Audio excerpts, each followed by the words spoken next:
Hey, what's going on, everyone? My name is Spencer, and today I'm going to bring you a video on Lauri freaking Markkanen and the crazy fourth quarter that he had last night.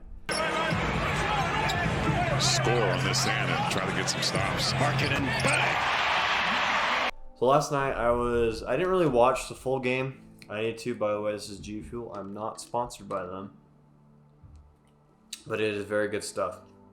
That's a lot of caffeine. I've had a lot of caffeine in it though. Anyway, so Lauri Markkanen is, oh my goodness, he has grown. I'm a Utah Jazz fan. He's grown into my heart. Let's look at his stat line last night against the Oklahoma City Thunder, and he played against Shai Gilgeous-Alexander, who is a phenomenal player. Let me take off my glasses. So Lauri Markkanen, he played 40 minutes, had 10 rebounds, 3 assists, and 43 points. Now, when it was I believe he had 24 points in just the fourth quarter alone. So if we do the math, which I cannot do in my head. So let's do this, 43. So he had 19 points spread out between the first 3 quarters. That's honestly, like, 24 points in a quarter is pretty crazy if you think about it. If he scored 24 points in all three other quarters, that would have been almost nearly a 100-point game. Now that is pretty much impossible to do in the NBA, but 24 points in the fourth quarter is pretty ridiculous. The highest points per game average in the fourth quarter is Kyrie Irving at 9.5 points per game. Now, something really important about this is I love Lauri Markkanen. I loved him, but I wasn't like really convinced that he was the type of star who could take over a game necessarily. I feel as though the Jazz need to draft someone who might be like a fourth quarter person. But last night, Lauri Markkanen, he sold me just on this fourth quarter alone that he can be the guy to do that. He can be the guy to take over fourth quarter and win a game. Some quotes from last night. This is from KSL.com. So there's an article on KSL.com. We'll put in the link in the description below. A change of routine and mindset helped Lauri Markkanen score 43 points in Jazz overtime win. Now, okay, maybe he didn't score 24 points in the fourth quarter. He scored 24 points in the fourth quarter and and overtime. Okay, so in the fourth quarter, Lauri Markkanen went 7 of 8 in the paint, 4 of which were dunk, and they were dunks. They were awesome dunks.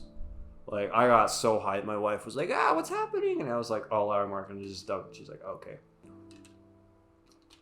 He pulled this move. This veteran move, I feel. But he was underneath. He got a rebound, I believe, and he brought it down, and he pump faked twice.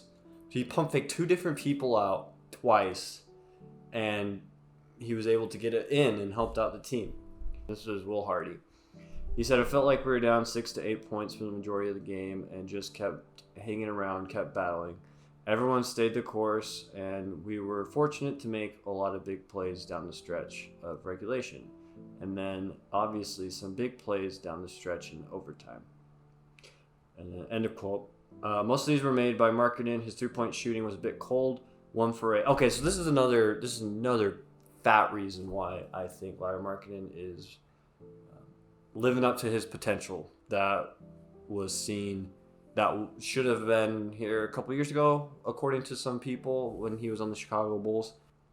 He was 1 for 8 from behind the arc. He started 1 for 8. I think he finished 3 for 12, but he still had 43 points. Like, how often does that happen in the NBA that someone only makes 3 3-pointers and reaches 40-plus points, which is crazy.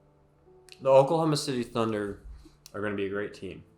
They got Josh Giddey. They got Shai Gilgeous-Alexander, who had 39 points last night. But Lauri Markkanen, I personally believe he outplayed him last night. He showed I was a starter. an all-star starter, so I need to win this game. Now, that probably wasn't his mindset, but he showed Shai Gilgeous-Alexander up last night by what happened. At the end of this article, it says, at this point, there's no doubt Markkanen is just that, one of the better players in the NBA. And it's just insane how awesome he is. He's averaging right now 25.2 points per game, 8.6 rebounds, 1.8 assists. Now let's compare this to what was last year. Okay, so last year he only played 61 games. He has played 55 games so far this year. And he's averaging 34 minutes per game compared to 30 minutes per game last year. So he still played a lot of minutes when he was on Cleveland, but he only averaged 14.8 points per game and 5.7 rebounds per game.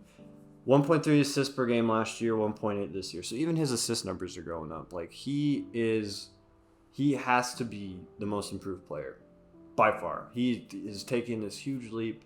He's a number one option on the Utah Jazz. The Utah Jazz have a firm belief in him.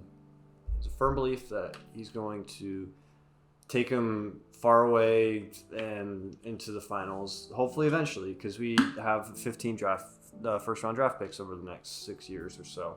So these two teams last night, I feel, were kind of like, hey, we're not quite the bottom of the Western Conference, but we're not quite the top. We're in the middle a little bit. We want to show that we are the better team. We're going to beat. It almost felt as though they were like, we know we're in the same boat. We want to show show kind of a future of like who the contender is going to be. Well, Lauri Markkanen is done. Like, I don't remember a glow up like this from any NBA player in a long time. So I don't even remember anyone. Like, well, that's down. That's awkward. Sorry, guys. I'm just gonna take that down. I got like really weird sticky tape on it. I thought it would add to the background. I'll probably fix that. Anyway, Lauri Markkanen is my hero, one of my heroes, I should say, and he should be yours too. See ya.